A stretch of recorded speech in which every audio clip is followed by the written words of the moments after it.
This project is way more important than a single person. I'd say more important even than the human race.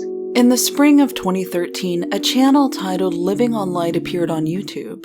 Throughout its 3-month-long window of activity, a Seattle woman who went by the name Naveena Shine regularly uploaded video diaries detailing the progress of an experiment she was conducting on herself. My name is Naveena Shine. I am both the founder of Living on Light, and I'm the subject in the first of our experiments. Naveena's goal was simple. She wished to prove that a human being could survive without eating. So in this Living on Light experiment, we want to demonstrate that it's possible for a human being to thrive without the need to ingest food into the physical body. Instead, Naveena would attempt to transition her body to use light as its only source of nutrition, a potential she believed everyone possessed if they could only find a way to unlock it. If Naveena could prove such a lifestyle was possible, she predicted that people the world over would begin to adopt it, ushering in a foodless utopia with an end to hunger and a return to symbiosis with the natural world. If it's actually true that humans do not have to eat food, it'll change everything we know about ourselves and our planet. It will change the consciousness of humanity, and it will change everything we do in our world. Naveena's beliefs about the human body were nothing new. By her own admission, Living on Light was largely based on the similar claims throughout the decades of people absorbing nourishment through air and light, with methods such as pranic breathing and sun gazing cited as replacements for eating and drinking.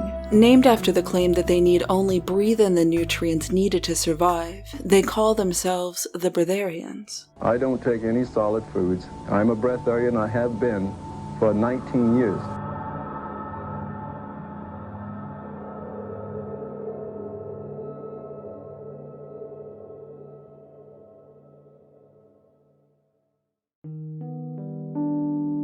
And we can treat our planet entirely differently.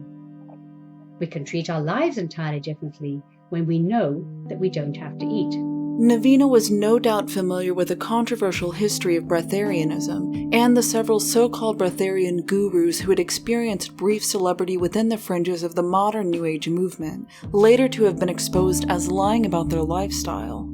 Notable examples include Hira Ratan Manek, an Indian spiritualist who claimed to have not eaten for over a decade, instead staring into the sun as a method of maintaining vital functions, who was photographed at a restaurant in 2011. But Naveena was undeterred by such reputational blemishes. For her, Living on Light was an answer to a higher calling. I see myself as being called to create this experiment and bring this vastly important information out into the world. Many interpreted Naveena's cheerful, sincere disposition as impressionable to the point of being delusional. Her experiment was met with overwhelming discouragement, with the comment sections filled with reminders of the obvious dangers of such an undertaking.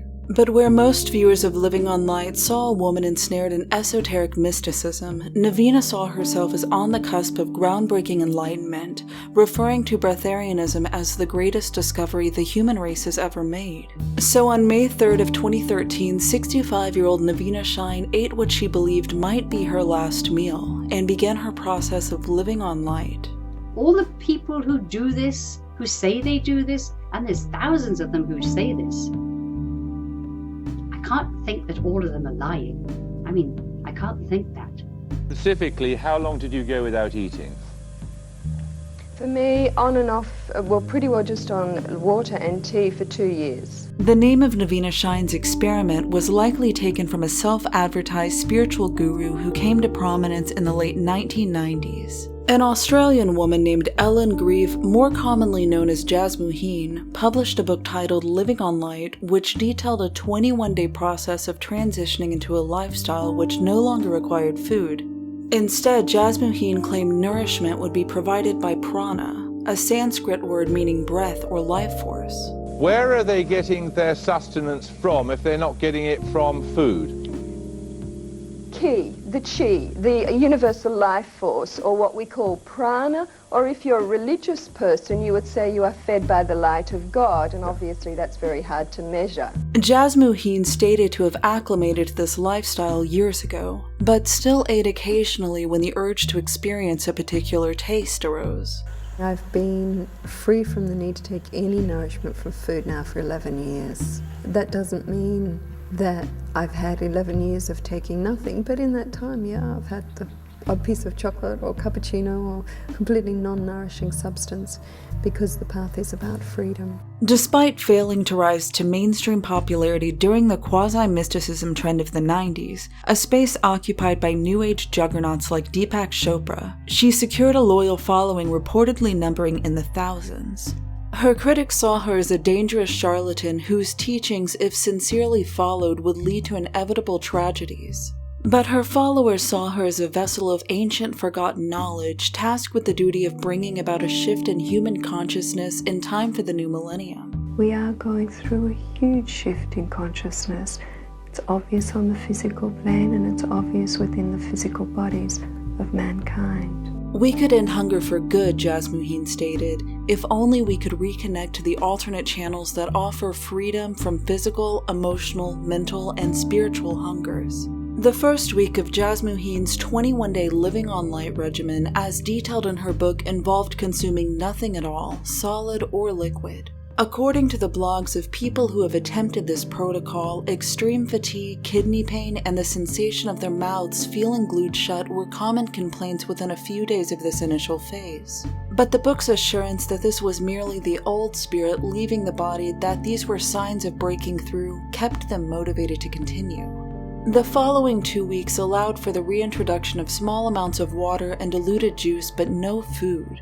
It was recommended instead to channel pranic nourishment through meditation. And simply saying, as the energy flows through you, feed me. It's that simple. At the end of this 21-day initiation, individuals were promised a new body, recalibrated to feed from the universe's pranic cache. In addition to her books and website, Jasmuheen would hold worldwide retreats, charging $1,500 for admittance. A small price, she argued, in exchange for no longer requiring caloric intake. All my vitamins, all my mineral, everything that I need to maintain a fully healthy, vital, strong, regenerative body, vital body, using body if you want that too, can come from prana, that this can be maintained from the divine force within. The first of Jasmuheen's followers to die from living on light was in 1997. Reports suggested Timo Degen, a 31-year-old German kindergarten teacher, had discovered her website, fell into a colorful rabbit hole of promised enlightenment, and slipped into a coma after attempting the 21-day protocol. The second fatality was Australian Lonnie Morris. Under the tutelage of a breatharian couple who were later found guilty of manslaughter, Lonnie Morris began to experience speech loss, paralysis, and eventual death after little more than a week into Jasmuheen's living on light process. The black liquid she began vomiting days into the initiation, the breatharian couple assured her was a spiritual pollutant that needed to be expelled. Jasmuheen denied culpability. Perhaps they were not coming from a place of integrity and did not have the right motivation, she told the Sunday Times. But it was after the death of her third follower, a 49-year-old woman named Verity Lynn, that the Australian media began to push Jasmuheen to renounce living on light. I don't mean to belittle your beliefs, and I'm sure they're sincerely held, but there is a woman who is dead in Scotland as a consequence of following your principles. Along with a copy of Jasmuheen's book, authorities found Verity Lynn's diary. The last entry indicated Lynn didn't make it past the first week before collapsing of dehydration. She was discovered lying in a secluded moorland in northern Scotland by a passing fisherman. Jasmuheen pointed out that in her book and on her website were disclaimers of personal accountability, including a checklist where aspirants were meant to self-assess their own eligibility based on physical, emotional, mental, and spiritual fitness. Those who didn't meet such criteria as feeling the presence of the Divine One within were discouraged from embarking on living on light. And I effectively promote in that book absolute self-responsibility, use of personal discernment and self-mastery. Richard, Give responsibility to people who are silly enough to starve themselves. None of the people who are involved in this see it like that. In an effort to quash Jasmuheen's growing movement, the television program 60 Minutes issued her an opportunity to prove the legitimacy of her lifestyle, broadcast to Australian viewers nationwide. Jasmuheen agreed to a 7-day demonstration in which she would take in no food or water, monitored by 24-hour surveillance, claiming it would be nothing more than a holiday. If you wouldn't watch me die, I'd come out smiling and laughing of your holiday. And the controversial broadcast that followed would become a moment in breatharian history, referenced by both critics and advocates for decades to come. Don't you think you should leave it to the audience to decide and the people who've bothered to do in-depth research into what I'm actually saying to decide?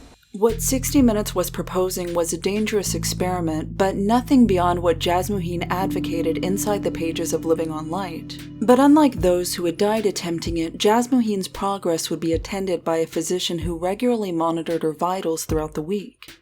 As they met Jasmuheen in her home to escort her to the hotel where the experiment was to take place, she was asked about her refrigerator stocked with food. She claimed most of it belonged to her partner, the carton of creamer she kept for tea in case there were guests.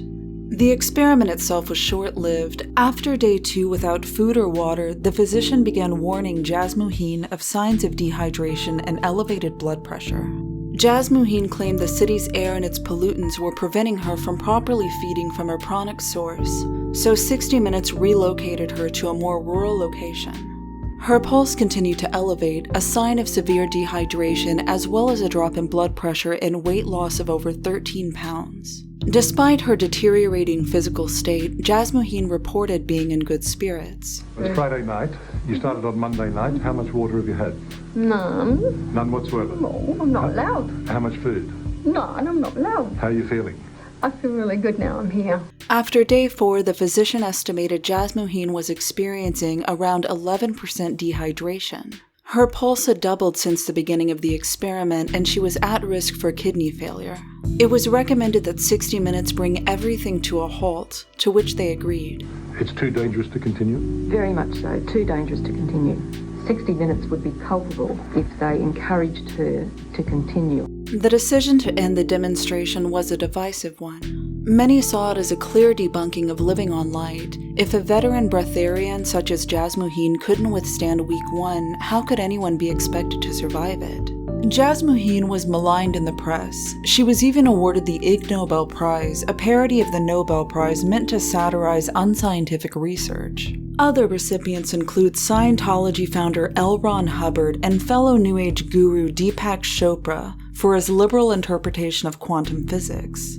But followers of Jasmuheen's brand of breatharianism argued that by ending the experiment early, 60 Minutes had disproved nothing. The dehydration, the quickened heart rate they claimed were normal and expected aspects of her 21-day process. I see no reason why Jasmuheen should not have passed the test, wrote filmmaker and breatharian advocate P.A. Straubinger, but it was stopped by the 60 Minutes team who wanted to prove their story. Jasmuheen's momentum in the fringe spiritual movement was slowed but not halted. Her presence persisted well into the ensuing decades, cited by many contemporary breatharians such as Naveena Shine as being the authority on this way of life.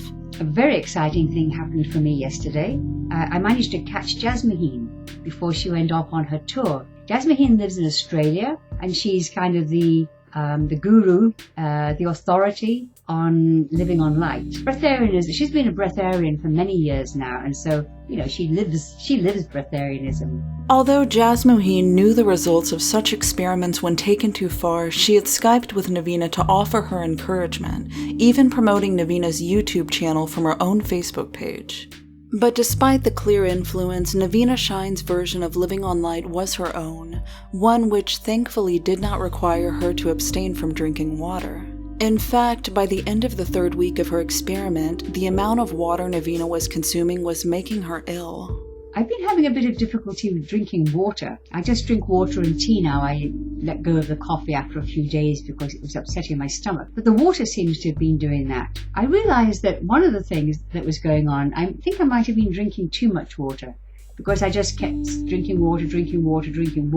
Like Jasmuheen and other breatharians who came after, Naveena could only offer an ambiguous explanation for what she intended to use as sustenance. Her use of the term light, she admitted, was a metaphor for an indescribable force. We don't yet know if it's actually light, or if the nourishment is coming from the air, or the sun, or from somewhere else.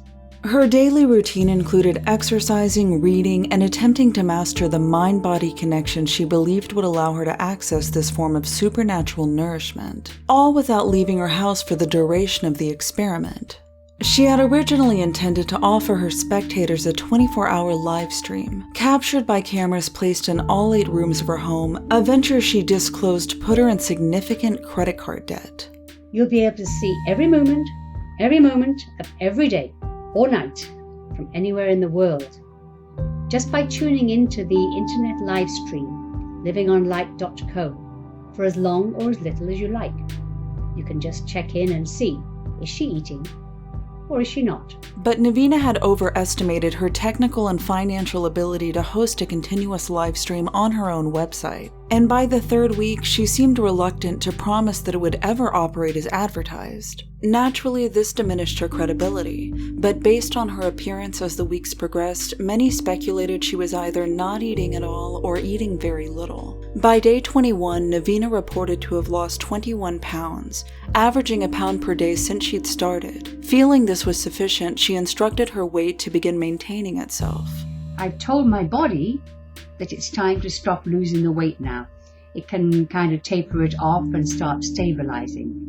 And in my experience, the body usually does what you ask it to do, if you ask nicely. Following Jasmuheen's public endorsement, Naveena began attracting attention. When a local news team arrived at her home for a profile, Naveena spoke with them optimistically about her experiment, although her physical state appeared questionable. I'm actually feeling the need soon to sit down because I'm beginning to, I think I need to lie down. Okay, so do you want to turn the cameras off for a minute? Despite the technical setbacks with the live stream, she continued to film herself to create a record of evidence in the event she was successful.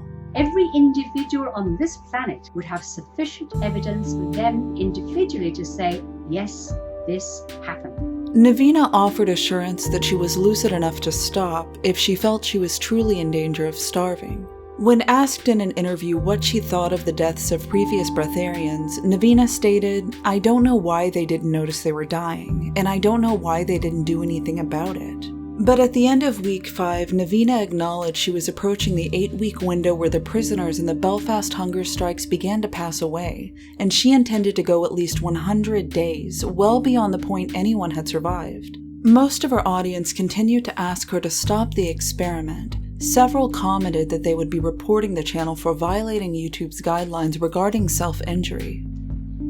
I hear lots of criticism that's coming in, I've heard about it at least, where everybody seems to be afraid I'm going to kill myself, this is suicide and everybody going to come to my funeral. I don't think so. But there was a small but ever-present band of fellow mystics cheering Naveena on, proving the movement of breatharianism was alive and well. Although breatharianism is largely attributed to Jasmuheen, Ellen Grieve was only responsible for resurrecting it. Throughout the 1980s, the breatharian movement was founded, popularized, and swiftly discredited by an enigmatic figure known as Wiley Brooks.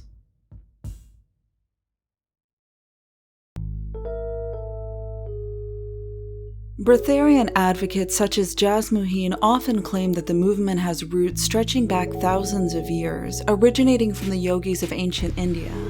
But it's difficult to find usage of the term breatharianism prior to 1972. In a book titled Dick Gregory's Natural Diet for Folks Who Eat, civil and animal rights activist Dick Gregory wrote about a continuum of food consciousness, with showing no food restraint whatsoever on one end, restrictive diets such as vegetarianism somewhere in the middle, and breatharianism, eating nothing at all, at the other end.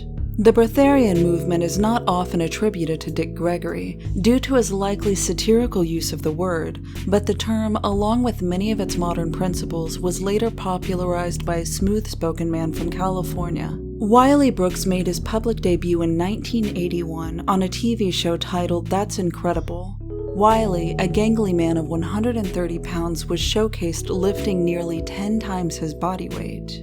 His secret, he said, was that he hadn't eaten anything in 17 years. You haven't eaten for 17 years. You have not had a sandwich, a hamburger, hot dog, pretzel, a piece of roast beef, fish, vegetables, nothing for 17 years. Right. Well, let me explain what breatharianism is first, if I might. Breatharianism. But you haven't eaten for 17 years as we know it. Right. I don't eat, yes. As Wiley explained, he was once overweight, mindlessly consuming what he referred to as the typical American diet. In pursuit of slowing the aging process and becoming healthier, he stated he began moving through the food continuum, with regular fasting as advocated in Dick Gregory's book, until reaching breatharianism. Although Wiley did not invent the concept of breatharianism, the specifics of the lifestyle, how to achieve it, and how to maintain it were left for Wiley to create. Wiley fleshed out the tenets of the movement during his 12-hour seminars, or what he called intensives, and to the 4,000 people who paid to watch him speak, Wiley's message was this: stop eating and start living. All of the constituents that we need is taken from the air we breathe. And the fact is, there is only one thing that keeps the human body alive, and that is breathing. Wiley's doctrine was solidified in a book he co-authored with fellow New Age dietitian Nancy Foss, which they titled Breatharianism, Breathe and Live Forever. With the tagline, The Healthy Diet for Eternal Beauty, the book attempted to intersect both the fad diet craze and the spiritualism craze of the 1980s, two booming movements which became notorious for preying on the gullible. When man reaches his perfect state of health and natural state of being, Chapter 1 begins, he will be in perfect harmony with his Creator and require no foods, water, or sleep. Those who read past such a first sentence were lectured about the poisons of food and how it was responsible for the negative effects of aging. All of the things we've heard about, we must get old and we must get weak. And I think I heard when I was a younger person that a man is twice a child and once a man. And that is not the case. When a person gets older and wiser, he should get younger. But if achieving the lifestyle were as simple as not eating, it would have been a short book. So like the breatharian theologies that came after, Wiley detailed a transitional period. A full decade before Jasmuheen's infamous 21-day process, there was Wiley's yellow foods diet. 14 yellow foods, such as eggs, corn, and rum raisin ice cream from Haagen-Dazs, were meant to purify the blood of poison before one could mature into a breatharian. Although Wiley never fully explained the significance of the color yellow, he claimed it was based on its vibrational frequency, which was designed to cleanse and detoxify the body. Before we even get started, our blood is poisoned. You see, we already start at a disadvantage when we're born. Other lifestyle changes which were required to complete the transformation, such as never drinking water alone and only sleeping while facing north, also seemed to need no further explanation. Wiley's following was smaller than what Jasmuheen would cultivate in the 90s, but his brand of breatharianism managed to ensnare a young actress whose career was just blossoming. Michelle Pfeiffer had fallen in with a group of aspiring Hollywood breatharians in the early 80s. She later told the Huffington Post, "They were very controlling. I wasn't living with them, but I was there a lot, and they were always telling me I needed to come more. I had to pay for all the time I was there, so it was financially very draining." As she helped her husband, actor and director Peter Horton, research a role for a movie about a South Korean cult, she began to realize she was part of a cult herself. Wiley's movement had experienced a few years of unlikely success. But his time in the New Age limelight would be short-lived. Just 3 years after his debut, Wiley's secret habits would be exposed by his followers, sending breatharianism into a decade of humiliated silence.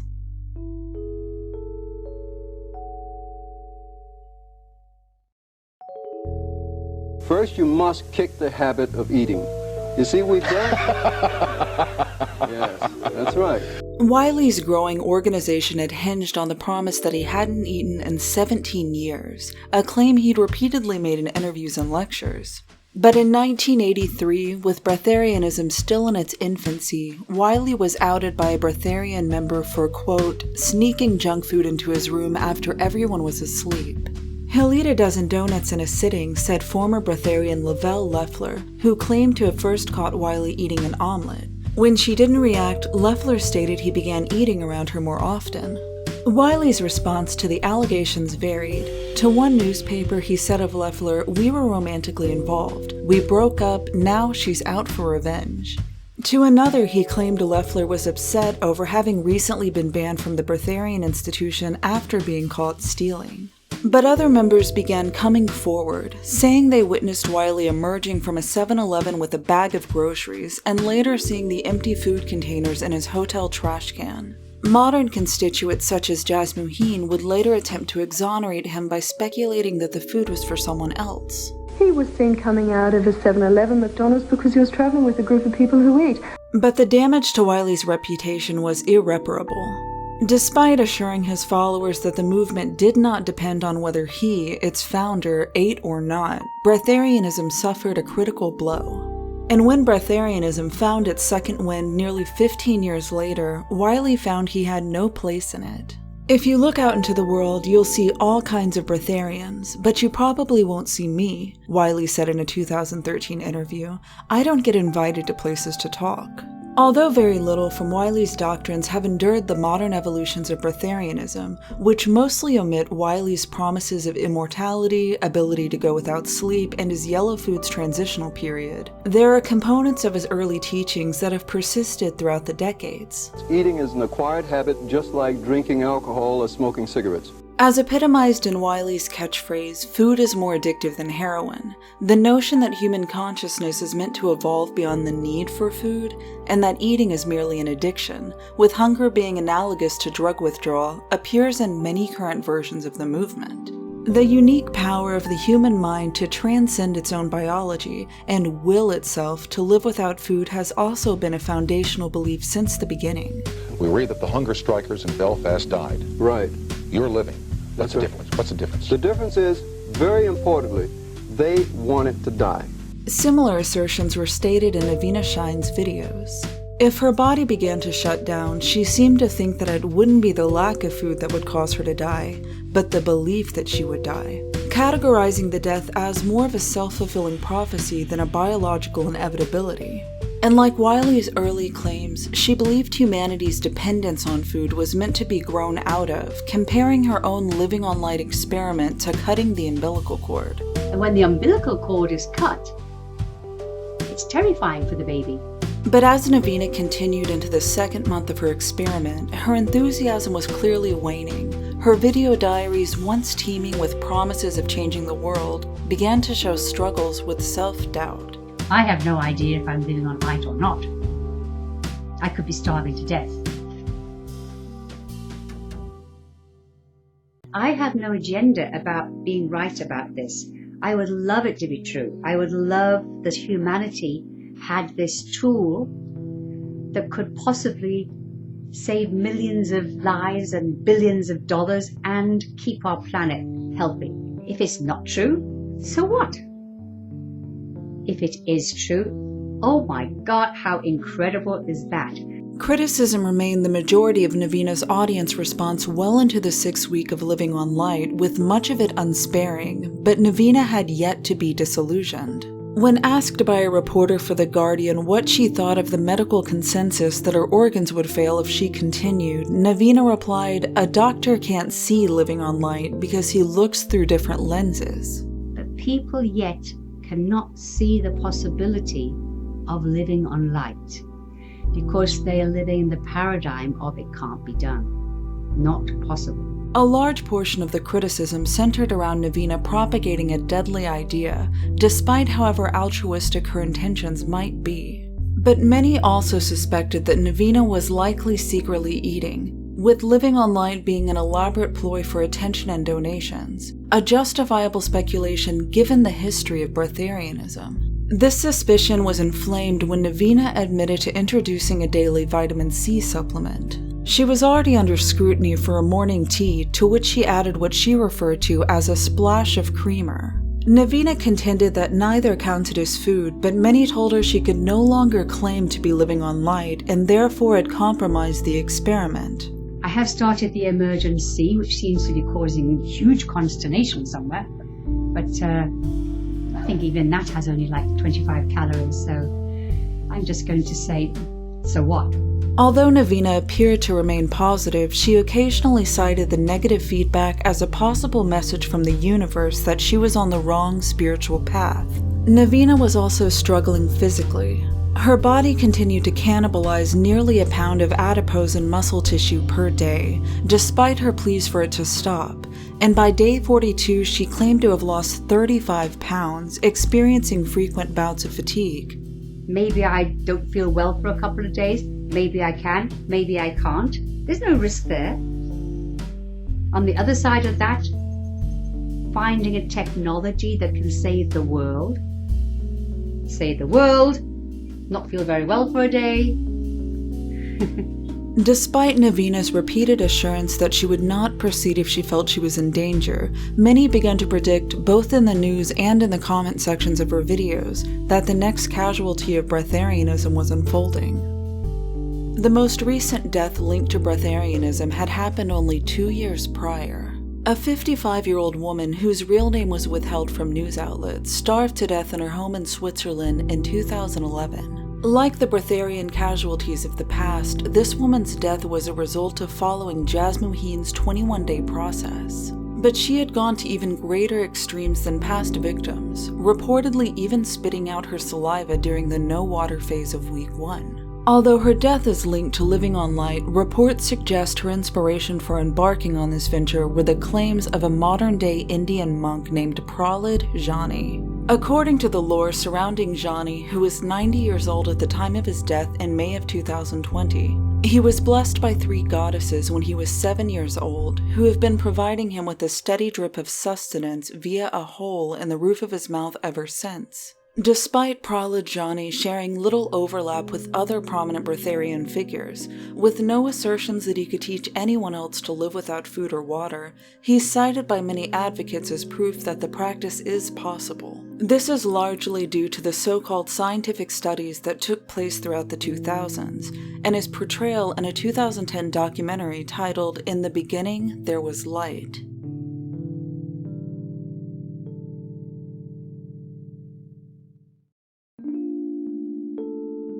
Give a short encapsulation about what your film is about? My film is about the strange phenomenon of breatharianism. I researched, is this true? What is true about it? But it's really, in the end, not about eating or not eating. It's really about understanding that we are more than these meat machines modern biology explains us that we are. Although breatharianism never disappeared in the years following Wiley and Jasmuheen's prominence, the movement seemed to be lacking a public ambassador. But in 2010, a filmmaker named P.A. Strawbinger would release In the Beginning There Was Light, a controversial film which sold over 75,000 tickets during its run in Austrian cinemas, despite being labeled problematic and anti-scientific by critics. Western science just isn't dealing with this concept of life energy. The film presents itself as a documentary, with Strawbinger providing voiceover narration, spliced with interview footage from alleged breatharians and members of the medical community. Viewers are soon introduced to Michael Werner, a former chemistry teacher who claims to have stopped eating a decade prior after completing Jasmuheen's 21-day process. His relevance in the film centers around a 2004 study in which Werner voluntarily stayed in an intensive care unit for 10 days, consuming nothing but water and unsweetened tea observed by staff members of the University of Bern's Institute of Complementary Medicine. Werner completed the experiment, but like other breatharians who underwent similar studies, experienced physiological changes which contradicted his claims. Elevated levels of ketone production consistent with individuals who were in a fasting state appeared in Werner's waist. Werner also lost nearly 6 pounds, a significant amount for dietary conditions he claimed mirrored his everyday life. Like Jasmuheen, Werner claimed the discrepancy was due to the poor air quality which prevented him from chronic feeding. He allegedly underwent a second experiment, but the film makes no mention of the outcome, only that the results are yet unpublished. But the bulk of the film centers around the studies of Prahlad Jani, whose assertions of not having taken any food or water for over 70 years surpass any other breatharian claim by a wide margin. Draped in robes and jewelry, surrounded by devotees, it seems almost blasphemous to doubt the claims of Prahlad Jani, who, the film references, was studied on 2 separate occasions in an attempt to, quote, understand this wonderful phenomenon. In 2003, Jani was observed for 10 days in what is described as a sealed room within India's Sterling Hospital. Oversight was provided by a team of doctors headed by the Director of Neuroscience, Dr. Sudhir Shah. According to the project's case summary, Jani was monitored in person as well as captured on CCTV camera during the experiment, in which Shah claimed Jani did not take any food or fluid, nor did he pass any solid or liquid waste. Not eat anything, did not drink, did not pass urine, did not pass stool. They also claimed to observe via twice daily sonograms urine collecting in his bladder, which, quote, decreased on its own without passing. We could see formation of urine in his bladder, which was reabsorbed from the bladder. The integrity of the study was marred by many issues. Aside from brief moments of Jani leaving the view of the CCTV camera, bathing was also allowed during the final days of the experiment. Strawbinger claims the doctors measured his bathwater before and after use, although nowhere in the case summary is this mentioned. I have to wonder, of course, in my skeptical way, whether some water just might have accidentally splashed down the man's gullet while he was washing up. Years later, a similar study, this time for 15 days, was conducted again by Dr. Sudhir Shah to similar results. Dr. Shah continued to be flummoxed by what he called Jani's ability to generate urine in his bladder without drinking any water. In an interview, Strawbinger accused skeptics of the Prahlad Jani experiment of being ignorant. The video surveillance can be watched by anyone, he said, but no one bothers. That's where I get upset. When the interviewer asked if he had seen the footage himself, Strawbinger admitted to only watching clips. But most of the skepticism wasn't aimed at the footage, it was aimed at the doctors. As pointed out by Sanal Edamaruku of the Indian Rationalist Association, a group known for traveling around the country and debunking the supernatural claims of mystics and holy men. And most of these people who are claiming that they are miracle men or holy men or saints are con men. Dr. Sudhir Shah seemed suspiciously close with the breatharian community. He'd also verified the claims of sun gazer Hero Matan Manek, who'd reportedly gone 411 days without eating under Dr. Shah's supervision years earlier. Manek would later be photographed sitting in front of a plate of food inside an Indian restaurant. And Strawbinger's reasoning that Manek is simply what's known as an eating breatharian did little to salvage his reputation. Even if you pay me $1 billion, I will not eat. Although Strawbinger argued on his website that his film takes a neutral view at what he calls the strange phenomenon of breatharianism, he became quick to argue with those who showed skepticism of the lifestyle, even defending disgraced breatharians such as Wiley Brooks and Jaz Muheen, revealing himself as one of the movement's foremost modern champions. By Strawbinger's own admission, the intention of his film was to evoke discussion, but those who know of breatharianism's tragic history are familiar with what happens when a non-critical portrayal of the subject is introduced to the public. When the death of the unnamed victim occurred a year after the film's release, news outlets attributed it to the documentary. Strawbinger was successful in avoiding repercussions as the attorney who investigated the death assured him that an adequate causality between the film and the death of this woman can be excluded. But as is often the case following a death linked to breatharianism, public scrutiny of the practice was renewed. The film was labeled as dangerous and manipulative. And with interest in the lifestyle renewed, Strawbinger's objective to bring breatharianism back into the public curiosity was complete. So first of all, I don't think I can do it. I stand in the place of it's already done. I don't know, maybe I'll catch up to that and maybe I won't.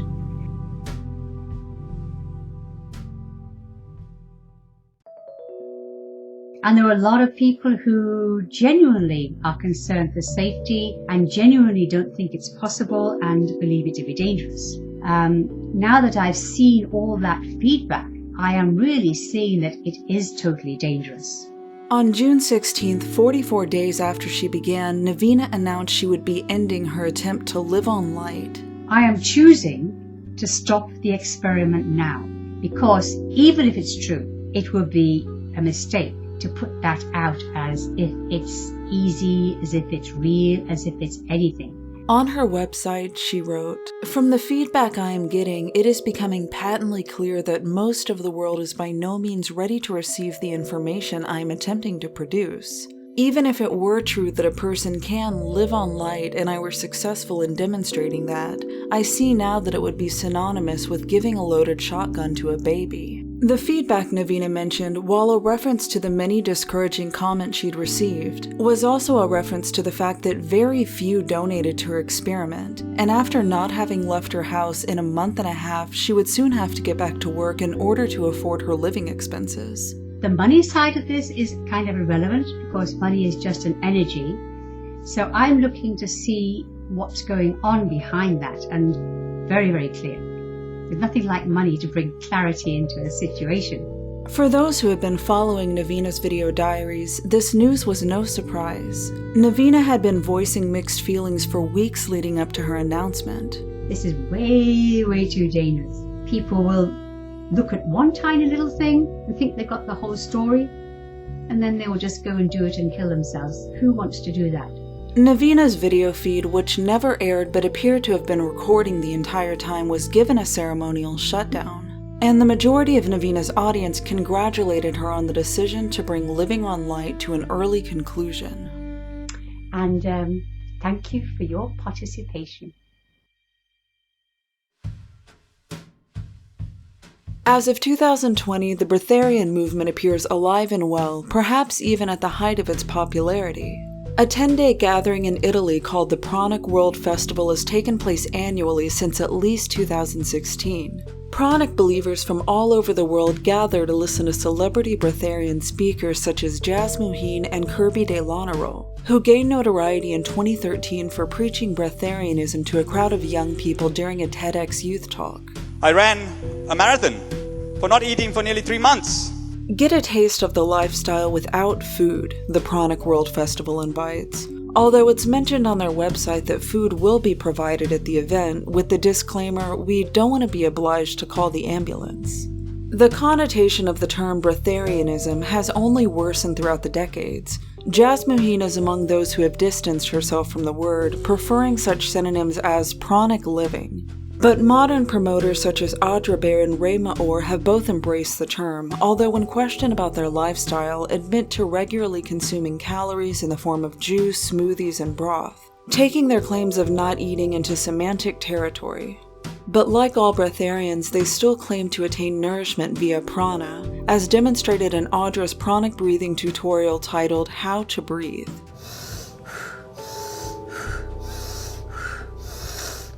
In 2013, Ray Maor even replicated Jasmuheen's 60 Minutes experiment, despite Ray collapsing to dramatic music on day 4.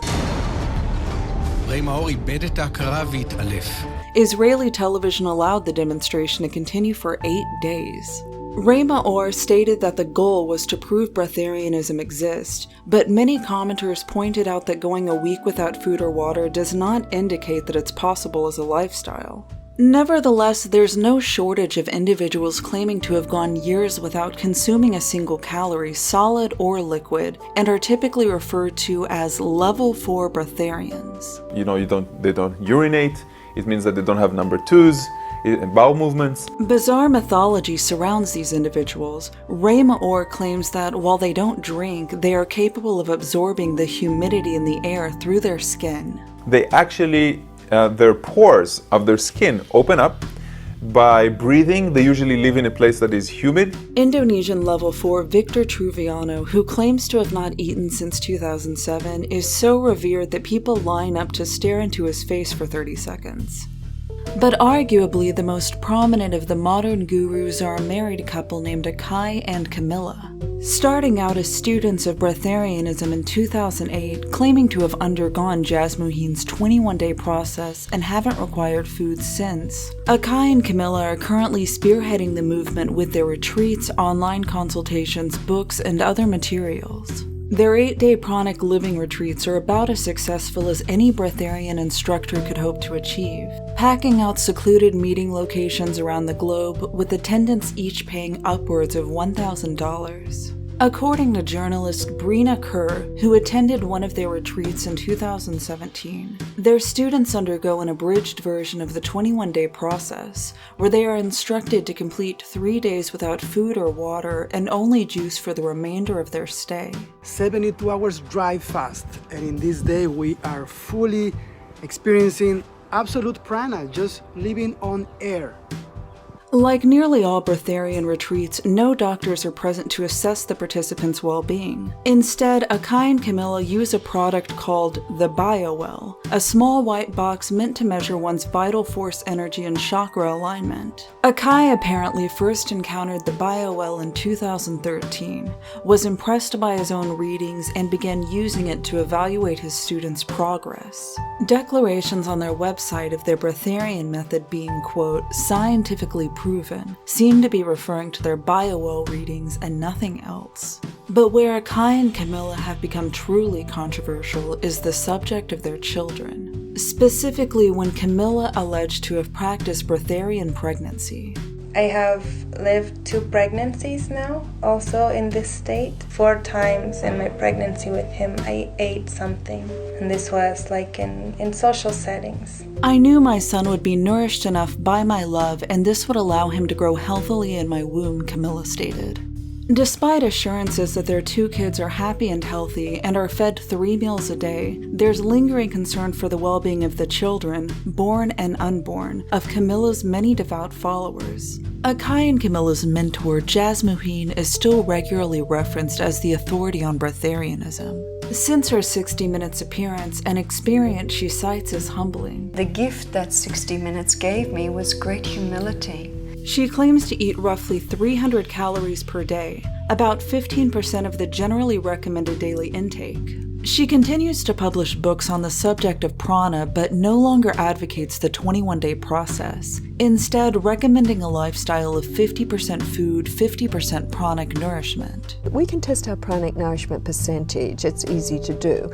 And if you're running a pranic nourishment percentage of 50%, that means you're getting it from your lifestyle, from other forces, other energy currents, then you can immediately unhook from your dependence on the world's food resources by 50%. Right. So that's fantastic. Wiley Brooks never fully recovered from being exposed. Although rather than continue to deny his penchant for fast food, his strategy in recent years has been to write it into his doctrine. According to his website, the gateway to the breatharian lifestyle now includes the type of food he was caught eating decades ago. Don't eat anything but the McDonald's double quarter pounder with cheese and a Diet Coke, Wiley warns. No water of any kind, no fruits or vegetables of any kind. McDonald's restaurants are living, breathing, vibrating consciousness buildings of love, abundance, creativity, immortality, and well-being. When you walk into McDonald's, just know you are in a vortex of unconditional love.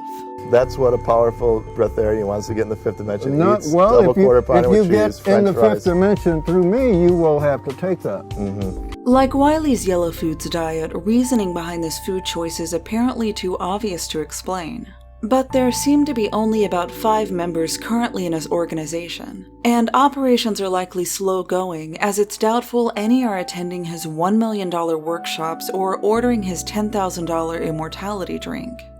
Prahlad Jani continued to face scrutiny for his claims until his death at the age of 90. What's in the fridge? No fridge. Yes. What's inside? Can I see? Inside, no. In the only water to wash the mouth.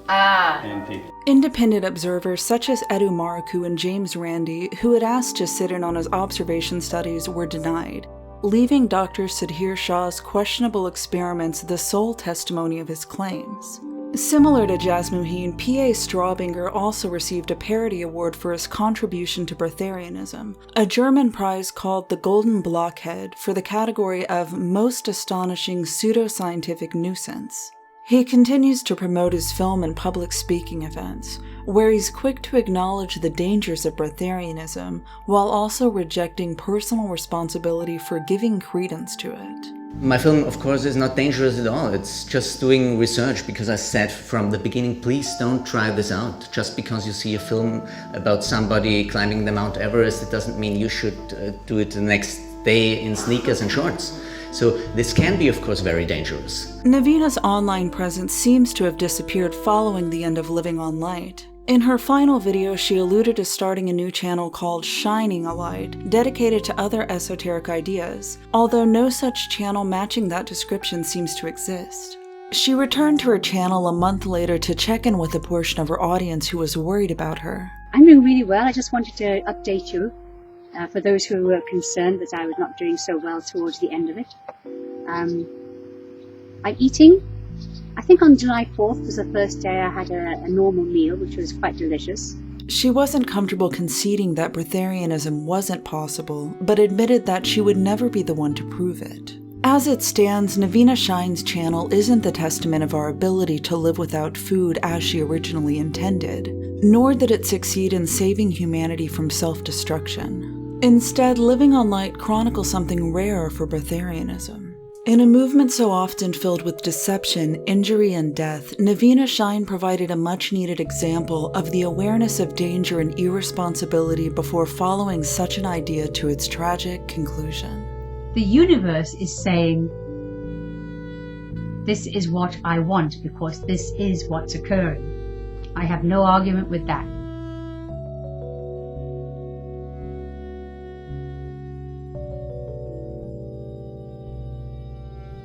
Her name is Naveena Shine. I'm not a doctor, but she didn't seem at all crazy to me, but she does have some ideas that are, shall we say, out there a little bit. I'm not sure if Naveena is starving for attention or not, but she's definitely starving. Naveena Shine is a delightful English lady, 65 years old, and she's aiming big.